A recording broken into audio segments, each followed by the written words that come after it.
बहुत खुशी की बात है कि आप अपना घर का प्लानिंग किए हो। लेकिन रुक जाओ, सोचो, समझो उसके बाद घर के बारे में सोचना। क्योंकि जब आपके पास पैसे हैं, इंसान सबसे पहले घर लेने के बारे में क्यों सोचता है? क्योंकि सोचता है कि इतना बड़ा किराया रकम जो दे रही हूँ, उससे निजात मिल जाएगा और उसी बहाने धीरे-धीरे जो इंस्टॉलमेंट जो घर का दे रही हूँ ना, वही इंस्टॉलमेंट में अगर लोन हो जाएगा, उसके बाद घर भी हो जाएगा। रुको, रुको, रुको, मैं बताती हूँ। देखो क्या होता है, आप अगर रेंट पे रह रहे हो, तो घर लेने के बारे में सोच रहे हो, तो ये वीडियो एकदम आपके लिए है। होता क्या है कि अपार्टमेंट में जब आप घर देखते हो और घर लेने के बारे में सोच रहे हो, तो क्या-क्या प्रॉब्लम आती है? सबसे पहला प्रॉब्लम ये आएगी कि आस-पास के लोग पता नहीं कैसे मिलेंगे, नहीं मिलेंगे वो तो अलग ही बात है। हालाँकि बहुत ज़्यादा अच्छे मिलते हैं, लेकिन कभी-कभी ऐसा भी लोग मिल जाएँगे कि आपको एकदम परेशानी इतना ज़्यादा हो जाएगा ना कि आपको चिढ़ मचने लगेगा कि मैं यहाँ क्यों आई थी? तो आस-पास का माहौल ध्यान रखो, अगल-बगल में कौन रहता है और कैसे लोग रहते हैं, इसका जानकारी आप पहले लो, उसके बाद घर लेने के बारे में उस जगह पे सोचना। दूसरी बात, अगर आप फ्लैट लेना चाहते हो, तो क्या-क्या देखना होगा? देखो फ्लैट बेचने वाले क्या गलती करते हैं, आपको बता देंगे मैम इतना लाख का है, प्रॉपर्टी इतना स्क्वायर फीट है, इतना पैसा पड़ेगा और इतना पैसा रजिस्ट्री में लगेगा, मतलब पूरा मान के चलो कि 60-70 लाख रुपए आपको बता दिया गया। अब यहाँ पे गलती क्या होती है? देखो गलती क्या होती है? गलती ये होती है ना कि हम सब मेंटेनेंस पूछना भूल जाते हैं और पता है हिडन चार्जेस क्या-क्या होता है?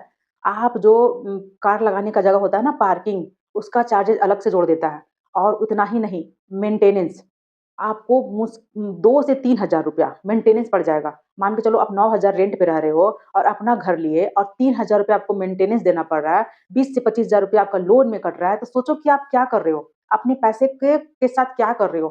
खिलवाड़ हो रहा है ना। और जहाँ भी आप फ्लैट लेने जा रहे हो 2 से 3,000 अगर मेंटेनेंस माँग रहा है और जल्दी-जल्दी बढ़ाता है मेंटेनेंस तो समझ लो कि वो घर आपको नहीं लेना है। आप पहले पता करो कि मेंटेनेंस कितना है और पार्किंग का चार्ज क्या है, फिर आपका घर का कितना स्क्वायर फीट है, ये सारा जानकारी लेकर ही घर लेना यार, बहुत लोग फँस जाते हैं।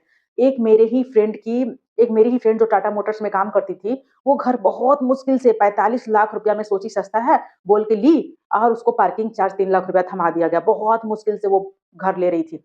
उसके बाद 3 लाख रुपया पार्किंग का और 2 से 3,000 उसका मतलब पहले 2,000 था फिर 3,000 कर दिया गया किस चीज़ का? मेंटेनेंस। और उसे इतना पड़ता आस-पास के लोग ऐसे मिल गए कि उसे इतना प्रताड़ित किया ना कि मतलब आप रहो ना रहो, आपका घर बंद ही क्यों ना हो, आपको मेंटेनेंस देना होगा। सोचो ना लिफ्ट यूज़ हो रहा है, ना लाइट यूज़ हो रहा है, ना पानी यूज़ हो रहा है, फिर मेंटेनेंस किस बात का? मुझे समझ में नहीं आ रहा और वो घर ली थी, सोची थी कि रेंट पे लगाऊँगी और रेंटर भी ऐसा मिल जाता है ना कि आपको मतलब दिमाग खराब कर देगा।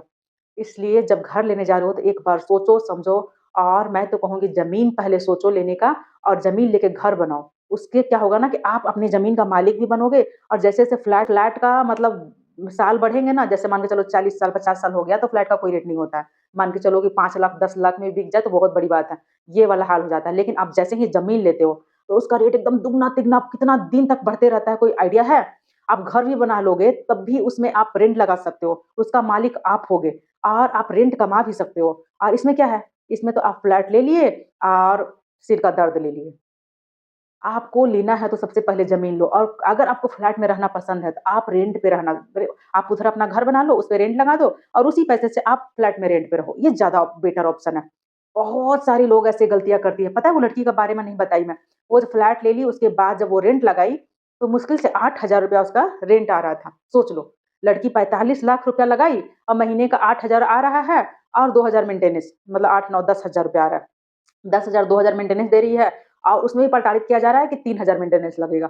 वो इतना ज़्यादा परेशान हो गई कि वो ब्रोकर ढूँढने लगी और उस फ्लैट को बेचने का कोशिश की कि बेच देती हूँ, इतना ज़्यादा झंझट कौन झेलेगा? और इतना मतलब इतना ज़्यादा पैसा फँस गया उसको अगर इसी पैसों को इन्वेस्ट की हो ज अगर इसी पैसों को कहीं इन्वेस्ट की होती, तो पता नहीं कितना पैसा वो कमा पाती।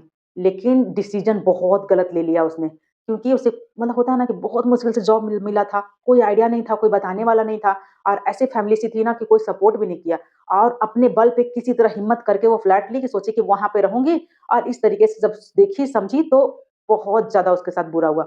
तो जब भी आप फ्लैट लो, तो देख लो आस-पास के लोग कैसे हैं और सारा जानकारी ले लो, तभी आप सोचना। और मैं तो कहूँगी अगर ज़मीन आपको फ्रेश मिल रहा है, तो पहले ज़मीन पे कॉन्संट्रेट करो और उसके बाद में आप फ्लैट का मज़ा लेना। लेकिन पता है ये जानकारी मैं आपको क्यों दे रही हूँ?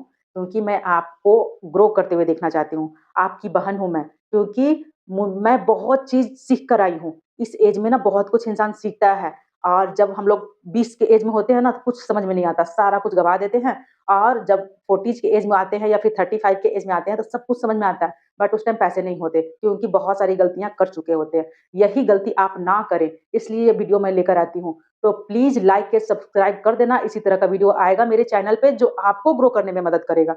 मिलती हूँ नेक्स्ट वीडियो में, तब तक के लिए बाय बाय।